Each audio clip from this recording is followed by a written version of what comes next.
Listen, if we even think you owe us money, you won't know what hit you.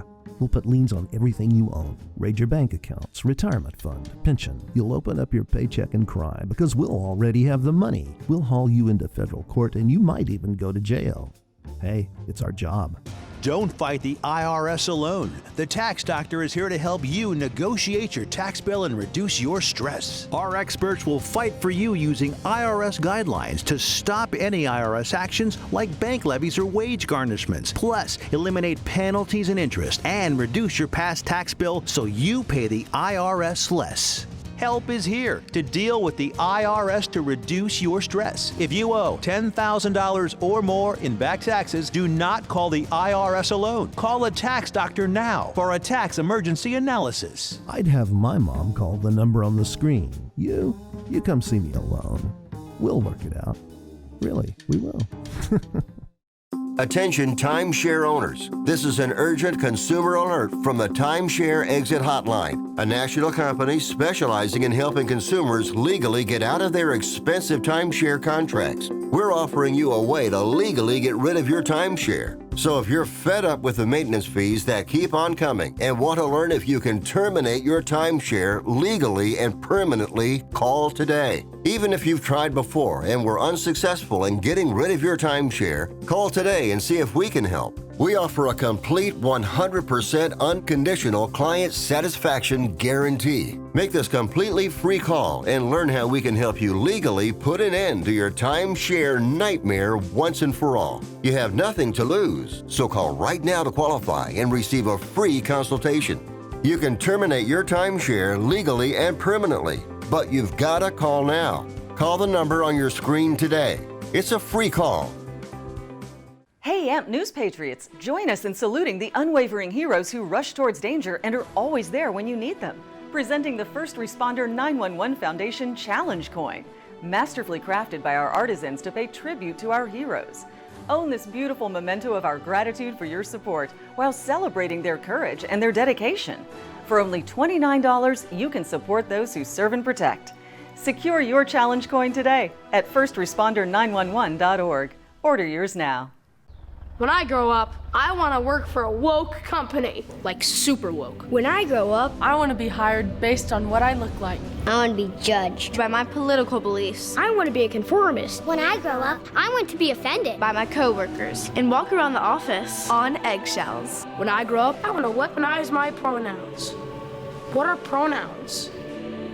It's time to grow up and get back to work. Introducing the #1 woke-free job board, redballoon.work.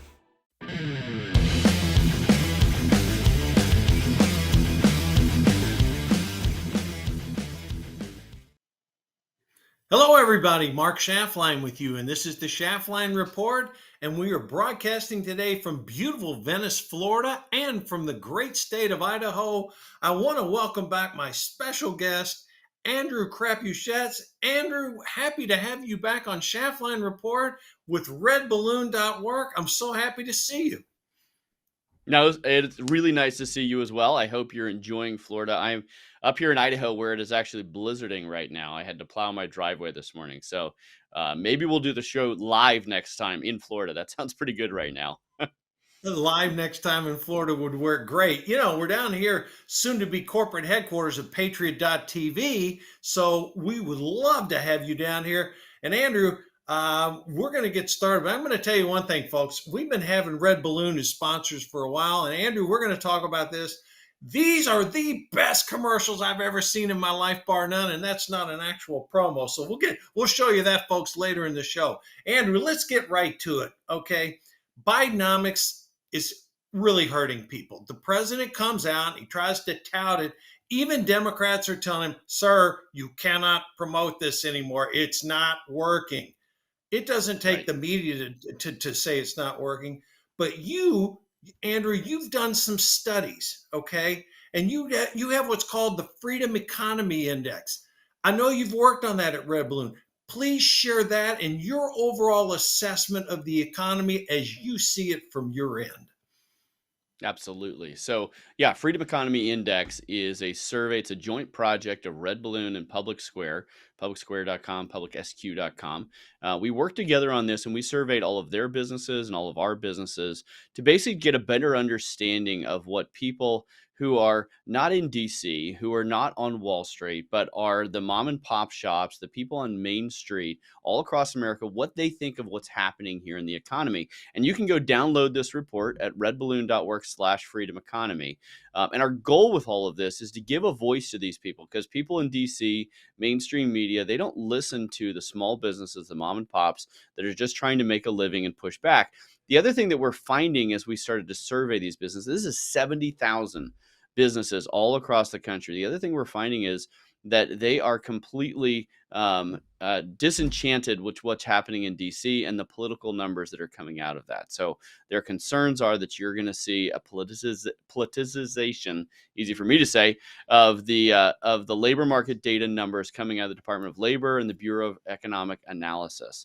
Whether it's inflation, whether it's job numbers, there's increasing skepticism about where those numbers, how accurate those numbers are, or are they just trying to drive a political agenda for the current administration? So let me take you through a couple of these key findings here. And this is, again, a survey of 70,000 businesses. And we ask them things about the economy. We ask them things about their business and what they're thinking. And the main thrust of this particular survey, we've been doing it for 6 months now. The main thrust of the survey is, how is your business doing? And what do you think of kind of the political landscape that we're in today in Bidenomics? And so the big thing that I would point out is a lot of these businesses are coming into 2024 under a lot of stress. So many of our businesses said they are cutting back on capital improvements for their business. Over 70% of our businesses said they are not going to make any major capital investments in 2024 because they don't have the balance sheet that they had over the last couple of years because the Biden economics is not working. Another 40+% said that they're going to cut back on business travel. And that's really interesting because, right, these things have a ripple effect throughout their economy. And so these businesses are coming into 2024 stressed. They're trying to spend less. Over 70% of our businesses say they're not going to hire or get rid of staff. They're just kind of in a wait and see. And so I think the best way to describe the small businesses in America today is we have a significant wait and see moment where they want to see how the elections play out, how the economy continues to thrive, what the Fed's going to do with rates. And, we're going to talk about this a little bit later in the show, but it looks like the rate cuts might not be until significantly later in the year than many of us expected. So these businesses are kind of in a wait and see moment. So I'll take you through a couple other of these kind of interesting findings. But again, holding pattern is probably the biggest theme we're seeing coming out of this report. As you look at this report, we asked these businesses about what's going to happen with inflation, right? The CPI numbers come out and say that inflation is stable. It's still in the 3s. But these businesses are telling us a very different story. If you ask them, 87% now say they believe inflation will continue to be higher for longer. And that's down a little bit from the previous study that we did from 91%, but that's still 86% of these businesses are concerned that inflation is going to be a big deal for a long time. 73% of our businesses say that they have had increases in the prices of the goods and services that they buy over just the last 30 days. So in the last 30 days, the goods and services that they buy, that they use to make their stuff, to sell their products, is actually costing them more. 81% of our businesses said that they were up in November. So this is down a little bit. So we're seeing a little bit of optimism come back into this group of employers, but they're definitely struggling with the fact that Biden economics is not delivering the goods and it's really hurting them. Many of them, we asked them, how was your Christmas season, right? Christmas season is kind of the reason we call it Black Friday, is because it is when you finally go into the black as a retailer because so many people buy things. And over 40% said it was slower than normal. So you had a lot of these businesses saying, it was not a good Christmas season, and almost 30%, an additional 30%, said that it was a poor Christmas season. So consumers are also in a wait and see, and that is hurting our businesses. So if you see a group of businesses that are in a wait and see, they're not going to be spending as much, well, that's going to have ripple down effects to the rest of the economy because they're not going to give as many raises. We asked businesses about how many of them are going to be able to give bonuses.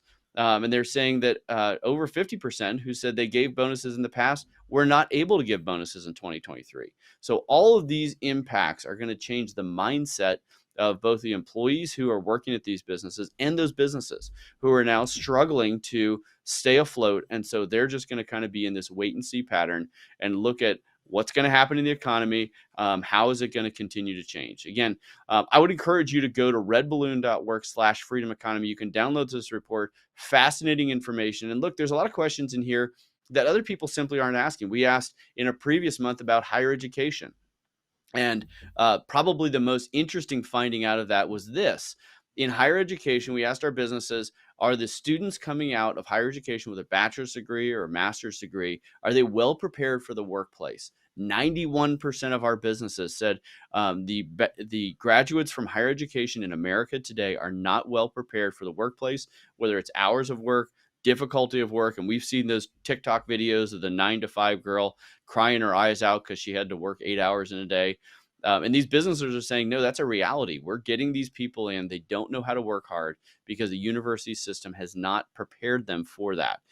The other thing that was really interesting when we asked about universities is we asked our businesses, okay, so if they're not well prepared, when you're looking at a resume and you see a bachelor's degree from a university on that resume, is that a positive, a negative, or a neutral, right? And so 40% of our employers said it's a neutral, that whether you have a bachelor's degree. And so that's an interesting finding, but not terribly surprising, because I think the value of higher education has been in question for a number of years by a lot of employers. And a lot of these small employers that are part of the Freedom Economy Index, they are asking that question. But what was more fascinating is not only are 40% of our employers say it's a neutral. In other words, it doesn't matter if they have a bachelor's degree. We want to know that they can do the job. 42% said that they would actually see it as a negative if you have a bachelor's degree in your resume when they're trying to hire. It's like, well, that's actually surprising. So it's not that it is a neutral issue. It's actually a negative issue. So you've gone and spent 4 years of your life, gotten $100,000 of debt, and then you go out into the labor market and you find that all of that investment of time and money has actually hurt your career prospects with a lot of these employers. And so we're like, ask these employers, well, why is this? And it turns out one of them said, look, why would I want to hire an anarchist who's been trained at a Marxist university for 4 years to work in my business? And so I think that this is going to create one of the largest shifts we've seen in America in a long time. If employers are increasingly saying, look, that bachelor's degree is not just a neutral, it's a negative. And so you're going to see fewer students going to college. And we already have a demographic problem where colleges don't have enough high school students to be able to support their bloated organizations. And so this is going to be a big sea change over the next 5 to 10 years in America, where fewer people are going to college and there's fewer people to go to college. And we're going to see some major shifts in the university space. So these are the kind of things we're finding out at the Freedom Economy on the Freedom Economy Index. Again, it is a joint project of Red Balloon and Public Square, publicsq.com. I'd encourage you to go check them out. They're America's largest pro-freedom marketplace, and we are America's largest pro-freedom job board. So hopefully that's helpful. Go to redballoon.org and find it out. Yeah. That was super information. And let me add on top of that let me ask you this about the debt that all these consumers have taken on. You mentioned it about accumulating $100,000 worth of debt, notwithstanding Biden tries to, get discharged it all, which he can't legally do. But there's over $1 trillion worth of credit card debt right now. That's right. A lot of these, quote, people coming into the workplace, you cited the example, they don't really want to work. I'm going to make a statement, and Andrew, I don't know if it's correct or not, but I would venture to say, are red state employers more happy with their hires than the blue state employees having to in blue states? Yeah. I mean, I'd say it depends, probably. You do see greater prosperity, greater job growth in those red states than you're going to see in the blue states. And you mentioned this credit card debt. It's a real issue. Nearly 8.4 million people have held multiple jobs in October. So people are, they have this credit card debt, so they're going out and finding a second job. And if you look at the credit card debt, nearly 49% of credit card holders have had debt for more than a month. And so you have 50% of all people with credit cards are holding debt on those credit cards. This is 56 million Americans have been in credit card debt for at least a year. Let that settle in. You think about the rates that you pay for credit card debt, and 56 million Americans have had credit card debt for over a year. That's staggering. And so a lot of these people, and this is, I'm not sure about the red state, blue state thing, but what is happening with these consumers is they're doing three things. They're saying, I need to figure out how to get on top of my credit card debt. I'm going to take a second job and I'm going to hold back on spending. So just like those businesses, and I talked about that wait and see mentality in businesses, we're seeing the same thing with a lot of these consumers. That's going to have huge ripple effects throughout the economy. Businesses spend less, consumers spend less, national debt continues to go up. Those are a lot of significant economic headwinds that we're going to have to deal with at some point. Well, we're going to deal with those issues and a lot more. We're going to take a 1-minute break. And I'm going to tell you right now, folks, this is my all-time favorite infomercial, commercial, whatever you want to say. We're going to break for a minute. Be back in 60 seconds with Andrew.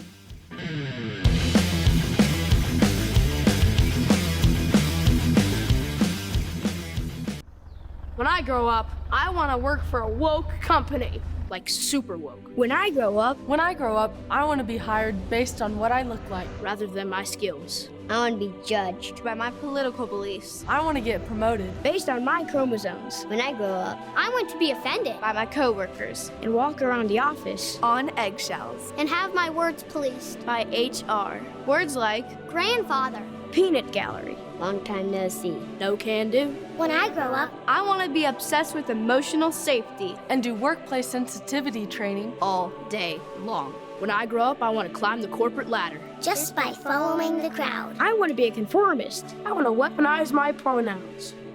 What are pronouns?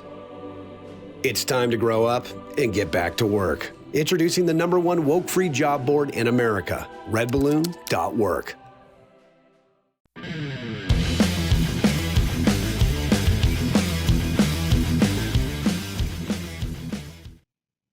All right, we're back with Andrew. Andrew, let's talk about some political news that, rocked the country this week. Trump came out of Iowa with over 50%, and I know it's made the media absolutely want to crawl up in the fetal position. That's just the truth, folks. Now, Ron DeSantis had a respectable showing. Nikki Haley got a lot of her support in Iowa from independent voters, and about 8% of Democrats that somehow voted in the caucuses for Nikki Haley. Now they're heading to New Hampshire, Andrew. Boy, the pressure's on Nikki Haley at this point. There's polling out there that shows Trump leading 12 to 15 points. New Hampshire is notorious for having independents. It's an independent-minded state. She's in that group. She's getting funded by a lot of, we'll call it Democratic money. Let's call it what it is. And some Democratic crossover votes. Andrew, DeSantis is fighting on. He's campaigning in South Carolina. But I think I see a strategy here. I think DeSantis is leaving the playing field open in New Hampshire. He's hoping Trump ends up crushing Nikki Haley. She drops out and then becomes a two-person race. Am I missing something, or are you reading the same tea leaves that I am? No, I think that is exactly what's going on. And honestly, Nikki Haley, her best shot at even doing well is probably New Hampshire. She's got more support up there. They've been dumping a lot of money into New Hampshire, trying to get those votes, the independent votes, the left-leaning Republicans, or even the Democrats coming out of New Hampshire. I think it's exactly what Ron DeSantis, if he's smart, that's what he's doing. There's no reason to divide and he doesn't want to divide and conquer his own funding and spend money in New Hampshire. He wants to start with South Carolina, be in a situation where he can at least have a respectable showing in South Carolina. But look, it really is a one-man race at this point. Nikki Haley, I think the reason she's running is because she wants as much press as possible so she can continue to get really expensive speaking fees at conferences and continue to make her funders happy. It is clear that there is no way that she is going to compete in any realistic way against Trump at this point. Trump is the nominee, and I think everyone else is honestly just kind of wasting their time. I think DeSantis probably has the best shot, and I think South Carolina is going to be the place where he's deciding whether he should keep at it or if he's done. Obviously, Vivek Ramaswamy decided that after the Iowa showing that it's time to move on and endorse Trump. And that's just going to put more and more strength. Vivek was able to generate an enormous amount of momentum in a small amount of time, basically coming from an unknown position to a lot of people really excited about what he's doing. And then for him to throw his weight behind Trump, which already was the far and away Obvious leader in the pack. I think everyone else is just wasting their time. Well, let's get to the central issue, the real issue in the campaign. Who's Trump's number 2 going to be? I mean, that's the water cooler talk right now. I have some thoughts. I mean, I'm not going to go out of the way one way or another, but I think it's a fairly short list. Now, Trump could surprise us all. He stood there in Iowa and said, well, I know who it's going to be. He probably just threw that out. He hasn't decided yet. Andrew, what do you see as the number 2 side of the ticket? Because it is going to be important. Yeah, I mean, if I were to guess, I'd say my top 2 picks for that would be Kristi Noem, the governor out of Dakota, and my number 2 pick would probably be a Ben Carson. You might be surprised. I think he would. There's a strong relationship there. He's obviously endorsed Trump. I think that would he's going to want to look for some diversity. Both of those VPs would give him a touch with a different type of voter. I think there was some talk about Vivek Ramaswamy being the running mate. I don't think that's going to come true. I think Vivek is probably, was running effectively for a Secretary of Commerce position, which he probably will be appointed to if Trump is elected. But I would put it at Kristi as probably my top pick. But I'm curious, what do you think? Who do you think is on his short list? I'll give you 2 names, one very familiar and one not so familiar. For whatever's been said, I think Ron DeSantis is right up there near the top. I really believe that. I mean, he has been a wildly successful governor here in my home state of Florida. He's mildly criticized Trump on the campaign trail. It's nothing. He hasn't been slinging arrows at him. I know Trump and DeSantis, despite some of the shtick that you see, they have a good relationship. I wouldn't count that out by any stretch of the imagination. I'll give you a dark horse too, Elise Stefanik. Trump has very much respect for her.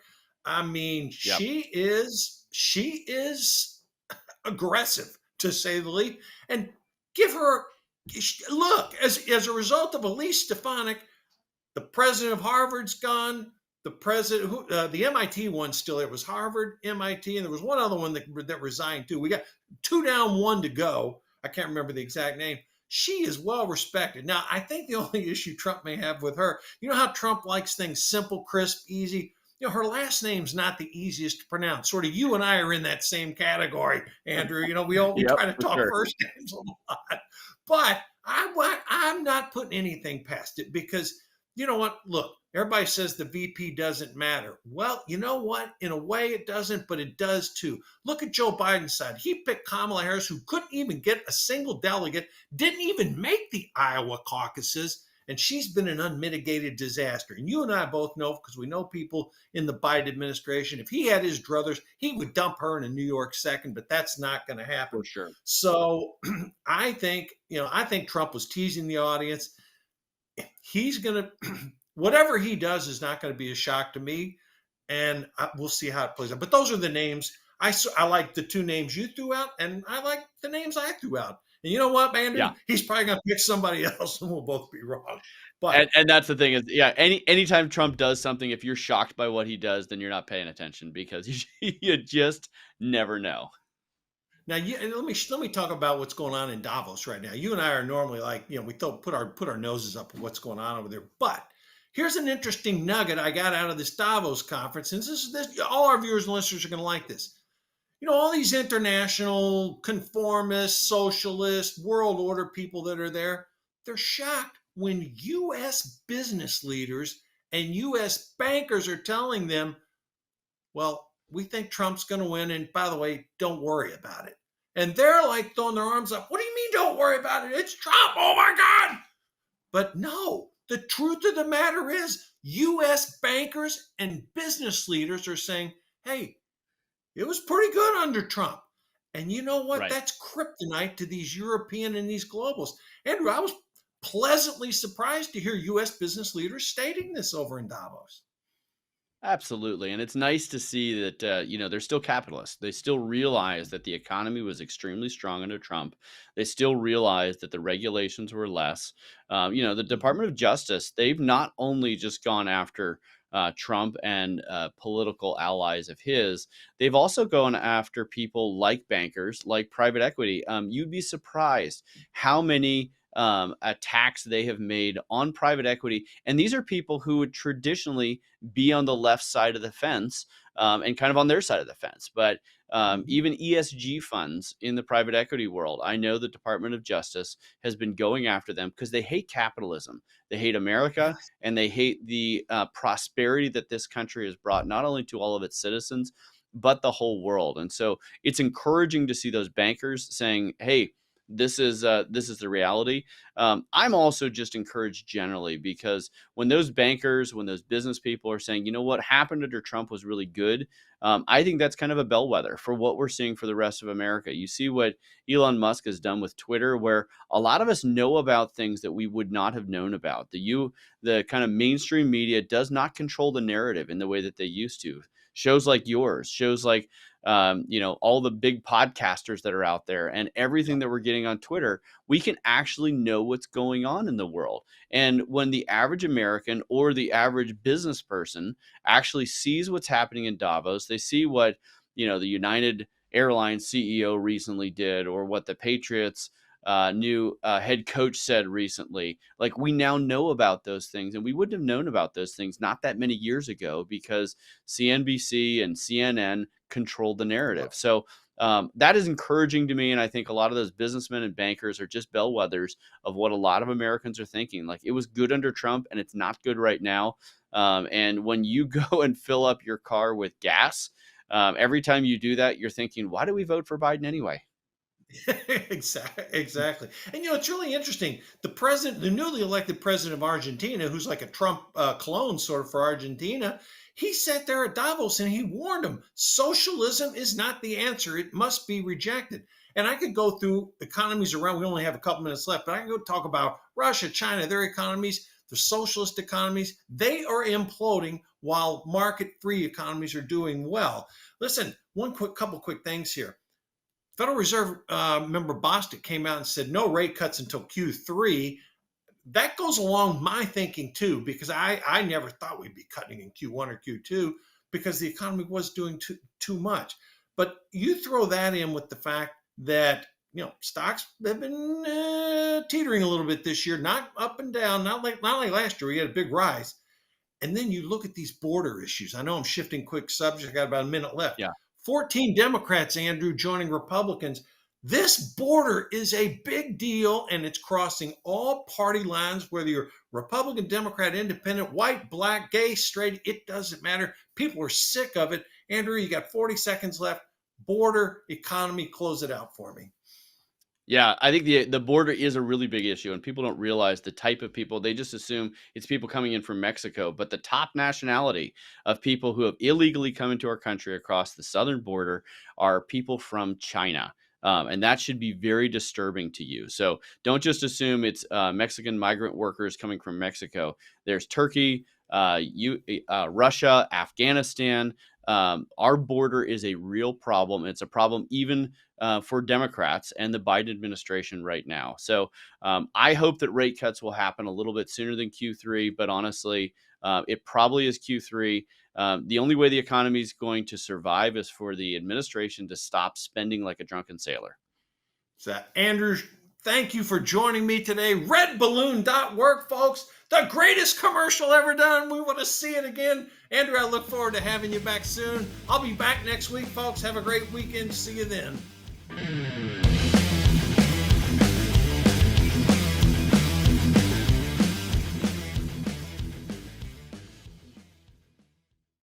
The world is about to shift. Banks are going cashless globally with the emergence of central bank digital currency, which will bring with it programmable money and the ability to turn on or off your purchasing power based on your digital social profile. It's like the equivalent of spyware in your bank account. You need to get out of the system with the world's safest and most private assets, silver and gold. Call Kirk Elliott, PhD, 720-605-3900.